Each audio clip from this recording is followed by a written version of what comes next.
インタビュールームにゲストをお招きしてお話をしております。今日お越しいただいたのはこちらです。ファーフェッチという、世界で非常に急速に成長しておりますファッションアイテムをインターネットで販売している会社なんですが、その CEO のジョゼ・ネベスさんでいらっしゃいます。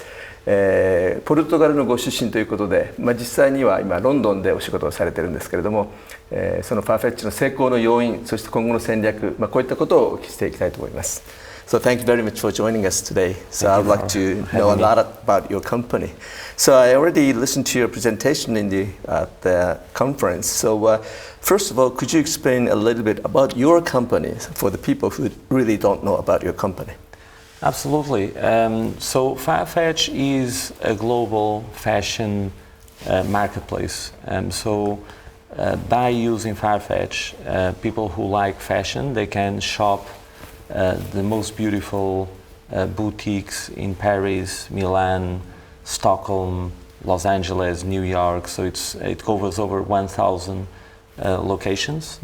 And by doing that, they can have access to the most beautiful fashion products from over 1,500 brands. And it's really simple to use. We deliver straight from the boutique anywhere in Japan in 5 days. And it's free returns, import duties included, so there are no surprises. So you're connecting all those stores or boutiques in the cyberspace? Exactly. So we basically provide them with a platform, and we provide the final customer with a very convenient, easy to use shopping service. So they can access those boutiques that they could only access if they would travel to these places.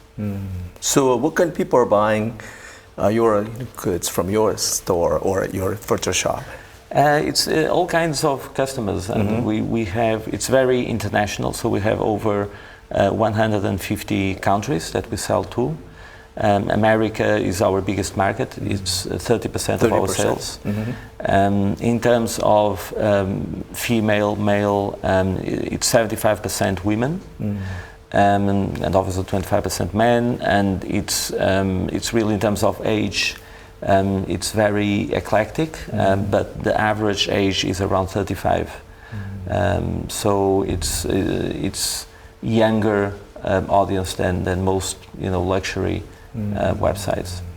But you don't carry big brands, I mean national brands in your boutique?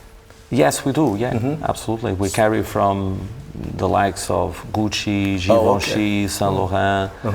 We carry the most beautiful brands and products in the world, which goes from very big designers, but also very unique, designers that you cannot find anywhere else. So it's that mix that makes Farfetch so unique and interesting. So could you tell me a little bit about why you started the company? I heard you are a technology background, but you are now in the fashion business. So what occurred? Yeah, so I've been in business for 20 years. So I've always been an entrepreneur. I never did anything else. I basically created companies. And actually my first company was a technology business. So I used to program computers. And we started producing software for the fashion industry. So that got me closer to the fashion industry. And I fell in love with fashion, and it's an amazing industry, very creative, very global. And I thought, I could try this. So I launched my shoe label in 1995, moved to London, and since then I've been in both technology and the fashion business. And in 2007, I had the idea of Farfetch, and I thought, because I already knew all these boutiques from my previous fashion experience, I thought, these guys will never go online. It's going to be very difficult for them to have a global, web presence. And there's no way that these consumers that are all around the world can shop these boutiques unless they go there. So to me, it was quite obvious that, it would be to create a platform to connect independent boutiques and the global fashion customer would be a win-win, both for the boutiques and for the final customers. So that's how the idea came about, and I just rolled up my sleeves and started doing it. But I still don't understand why people are buying such brand goods or fashion items online, because people, particularly ladies who want to buy those kind of things, want to visit in the physical store and talk to the sellers and then buy things. But what's the interesting thing for those to buy fashion items online?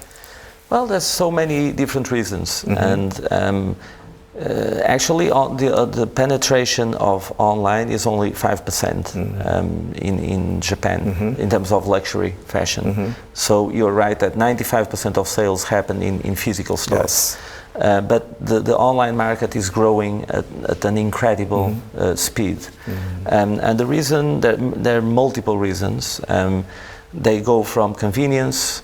With Farfetch, for example, you can be drinking your glass of wine at 11 at night, and you're looking at the most beautiful, streets in Paris or in Milan or in New York. And fashion is emotional, so you just, you get in love with that, bag or with that pair of shoes. And it's the moment, so it's an impulsive buy.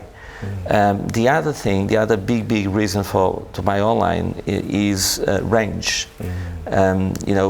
We have 100,000 products on our website. That is the equivalent to a large department store. Right. Exactly. But we will have products that don't exist here in Japan.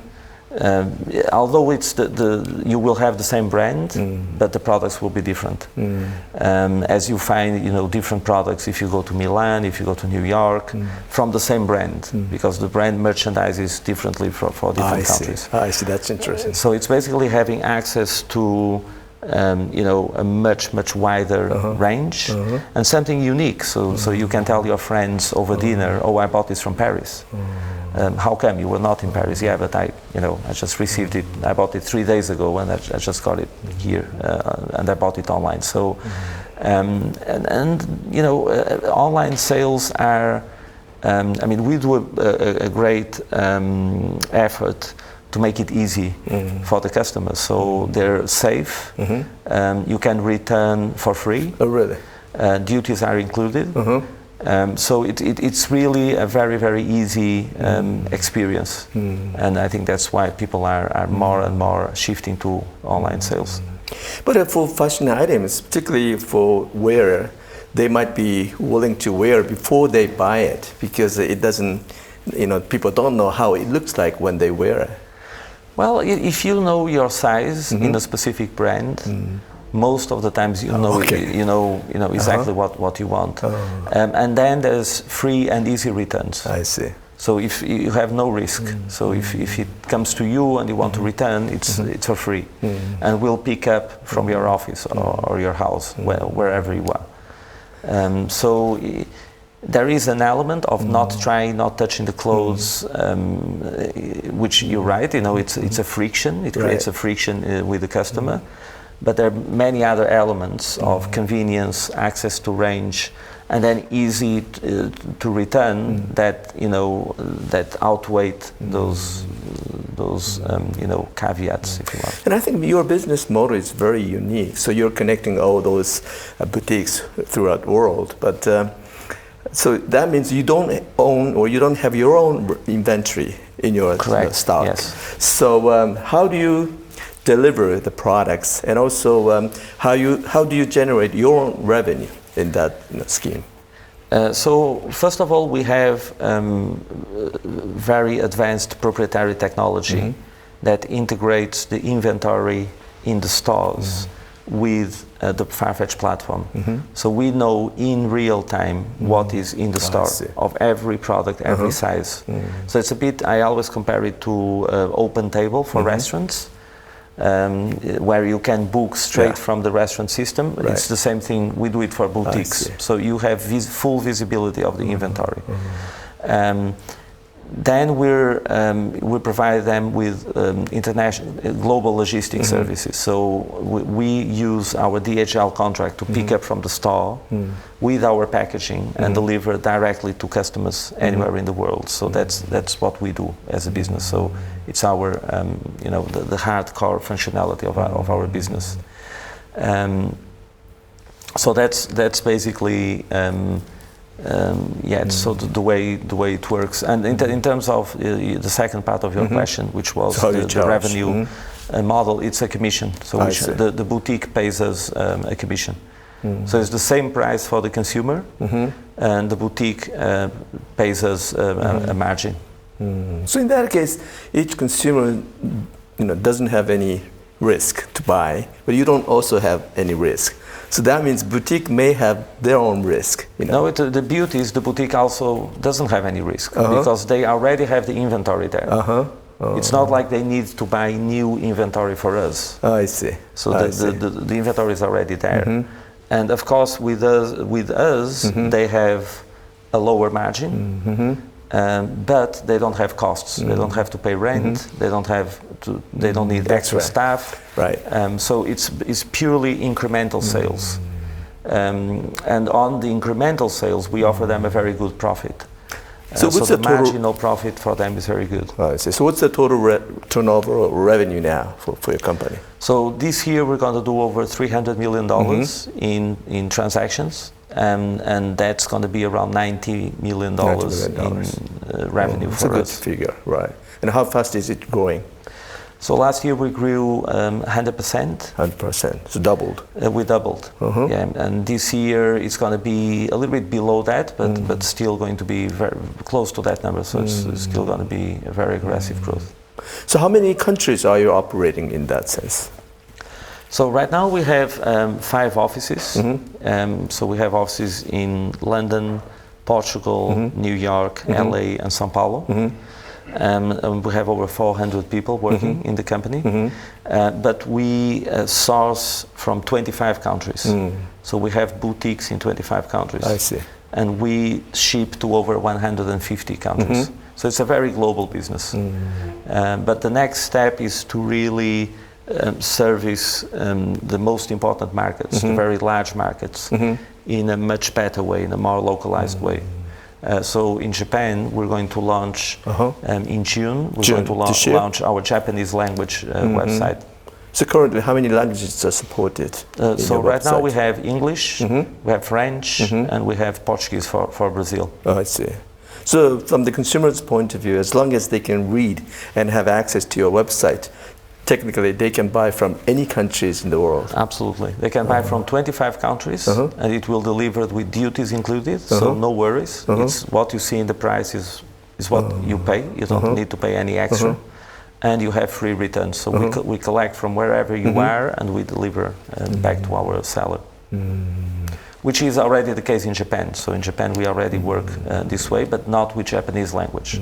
So we need to translate the website. So in Japan, you're going to make your own office in Tokyo, or hire people in Tokyo? Yes. So that's going to be around September, October.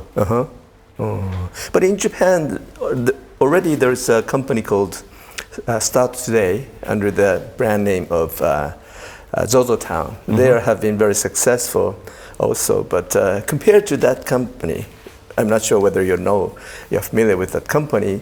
What's the difference of your business compared to them? I'm a big fan and admirer of ZOZOTOWN. It's very interesting because when I started Farfetch, I thought it was completely unique. And then 1 year later, someone said, no, actually in Japan, there's this company that does a similar business to yours. I said, okay, it wasn't original. There was someone thinking about it before me. And I know it's very successful here in Japan. I think the difference between us and ZOZOTOWN is the international element. Yes. So ZOZOTOWN is very focused in Japanese market, both in terms of supply and in terms of demand. So it's mostly concentrated in Japan, and we're completely global, which means for consumers they can shop not only Japanese selection, because they can shop selection from 25 countries, And for Japanese luxury retailers and brands, by being on Farfetch, they can immediately gain international exposure from day one in all these countries and languages. But in case of ZOZOTOWN, I think they buy, inventories or they buy products from apparel companies by themselves. I don't think they buy very little. Oh, I see. It's mostly the same model as us. So business model is pretty much similar in a sense? As far as I know, it's pretty much similar. Yeah. They buy very, very little. I think maybe 10%. 90% is stock from other people. So in Japan, to what extent you will be able to expand your sales in this country? I think Japan is an amazing market and opportunity for us. It's still one of the largest luxury markets in the world. And people often ask me about the macroeconomics and if I'm worried with the slower growth in Japan. I'm not worried at all, because I started Farfetch in the middle of the financial crisis in 2008. So it really doesn't matter. It's we are riding the wave of a complete transformation in consumer behavior. So it doesn't matter the growth of the economy. It's the behavior, the transformation of behavior that is really where we hope to grow. And I think it's quite clear it's happening, and it's happening in Japan as well. And ZOZOTOWN is a good example. It's a company that grew in a phenomenal way, in spite of the slowdown in Japan. So I think it's a huge opportunity for us. But if you look at the other countries or other worlds, are there any companies like yours growing very fast in this category? Yes, there are many. Could you name not some? many, but there are a few.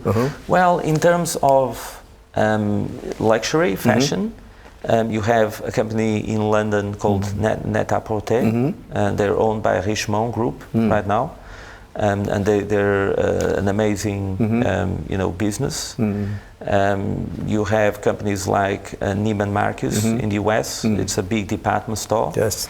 But they have a very, very strong online presence. You then have companies, there's an Italian company called Luisa Via Roma.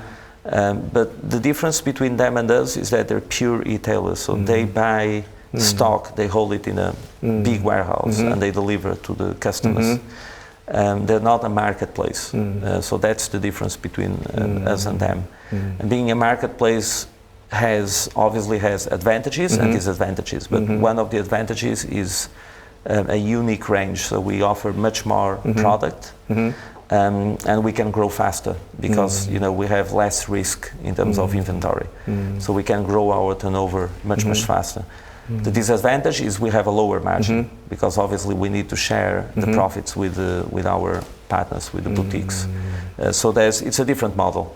So with the same model as Farfetch, in the luxury segment, there's no one else of significant scale at the moment.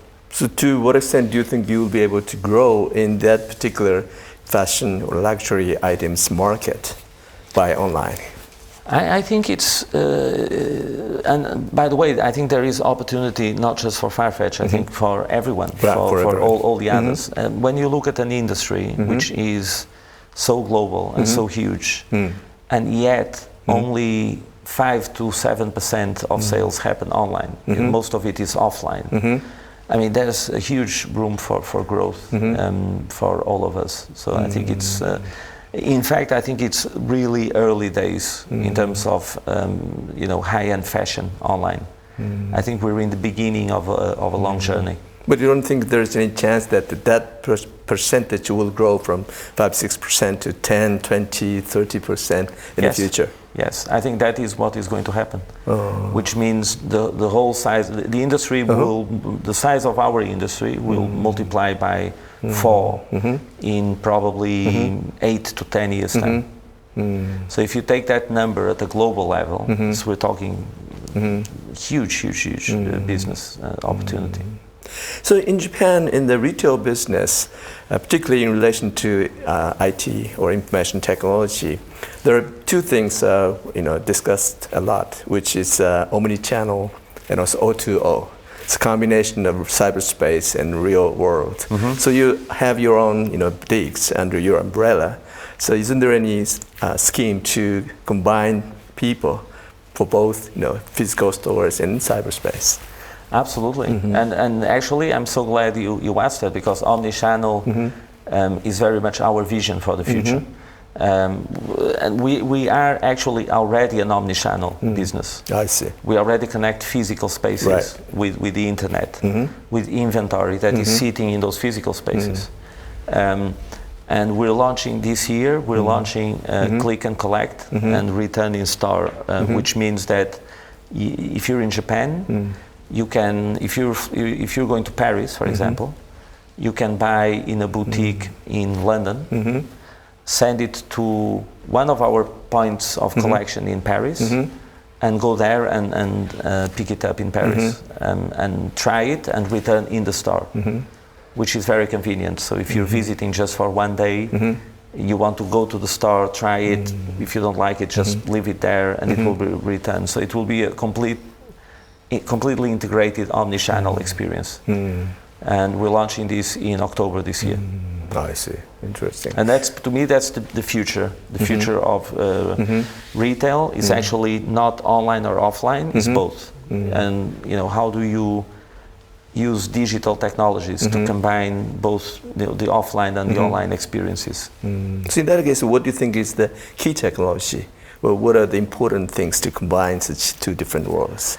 It's all about the back end, because you need very strong, very robust back end, and then it's in terms of front end, it's making it easier for the customer. So it's going to be mobile. Is going to be very, very important in this process. But it's fundamental is a back end challenge and operational challenge. And this is why sometimes it's easier for new people like us to do this than for very old companies that have old systems to completely change the way that their legacy, inventory and back-end systems work to adapt to omnichannel. It's very difficult for them. For us, we're new and our stores are small, so we can just go there and say, okay, guys, this is our system, let's install this. A bit like Open Table when they go to a restaurant and they install their reservation system, and it's then plugged to the online platform. So that's where we think we're heading. And also, other uniqueness about your company is that the origin of your company. So you were born in Portugal, and then you still have a big office in Portugal. And the company itself is headquartered in London. So how do you share the work between London and Portugal? Well, myself, I spend 80% of my time in London and 20% in the other offices. So I spend little time in Portugal. But Portugal is a great place for engineers. So there's a few companies with offices in Portugal for software development. Oh, really? But to me, it doesn't have such image about Portugal. Yes, I know. Or sightseeing, or beautiful sea. Sightseeing and port wine. Yeah, port wine, right? That's right. not software. But you do have great engineers there, and yes, there's a few international companies with operations there. And then it's good for back office. You find people that are multilingual, that speak several languages in Europe. So because we need to connect to French boutiques, Italian boutiques, German boutiques. So you need people that speak all these languages. So it is relatively easy. And it's obviously much more cost-effective than London, because London is very expensive. That's the point. So a lot of the back-end work and also software development, that kind of thing is done in Portugal. Yes, and it's cheaper and of the same level of quality than Silicon Valley or London. They like the jobs. That's the point, right? But are there any other IT companies or new startups in Portugal? Yes, there are. There are international companies creating offices in Portugal, like Betfair, which is a big online betting operator in Europe. Rocket Internet, which is the big, the German, the Samwer Brothers fund. They also have a big center there. And then there are, Portuguese startups. They have their own little ecosystem. So it's starting to be interesting. Cannot be compared to London yet or to the Silicon Valley. I mean, it's tiny, but it's interesting, and people are very talented and very passionate. So I understand you're going so fast, and then you still have a lot of potential. But isn't there any barrier or hurdle or anything that you will have to overcome? There are many hurdles, but we'll overcome them all. We're so very, what are the problems? the problems are, scaling the business is very hard. Hiring the right people, making sure we don't lose our company culture, and we keep our values very, very strong. And then it's the usual, dynamics of supply and demand. Making sure we have enough supply to meet demand, and the other way around. So if you're a marketplace, it's all about these two forces, and how do you drive both at the same time in harmony. So those are the challenges, and internationalization is a big challenge for us. So we're going to launch Japan, Russia, and China this year. And it's obviously three very different markets and difficult markets. So because although you can make your own good software and business model, but you might have to rely on other companies or other countries' delivery service. In Japan, we have a very good delivery service. Japan is the easiest of the three. And this is why in Japan we're opening an office and we're investing more. In China and Russia, it's going to be remote control, if you want. So it's we're going to operate it from London, and we're going to ship from Europe straight to Russia and China.